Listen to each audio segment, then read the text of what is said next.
تازہ ترین ویڈیوز کے لیے چینل کو سبسکرائب کر کے بیل آئیکن اور آل نوٹیفیکیشن پر کلک کریں تاکہ آپ کو ملے ہر اپڈیٹ سب سے پہلے۔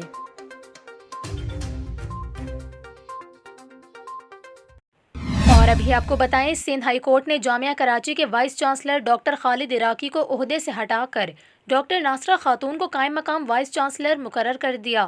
ڈاکٹر خالد عراقی نے ہائی کورٹ کے فیصلے کے خلاف عدالت عظمیٰ سے رجوع کر لیا اور ان کی سماعت کی درخواست بھی منظور کر لی گئی ہے۔ سیکشن افسر کمال احمد کے مطابق خالد عراقی اب جامعہ کراچی کے وائس چانسلر نہیں رہے، کیونکہ عدالت نے سینئر ترین پروفیسر کو خالد عراقی کی جگہ قائم مقام وائس چانسلر لگانے کی ہدایت کی ہے۔ خالد عراقی کو 15 مئی 2019 میں ڈاکٹر اجمل کی جگہ قائم مقام وائس چانسلر مقرر کیا گیا تھا، جبکہ ناصرہ خاتون اس وقت جامعہ کراچی کی ڈین آف سائنس ہیں اور سینیورٹی میں ان کا پہلا نمبر ہے۔ واضح رہے کہ پروفیسر احمد قادری نے جامعہ کراچی کے قائم مقام وائس چانسلر کی تعیناتی کے خلاف درخواست دائر کر رکھی تھی۔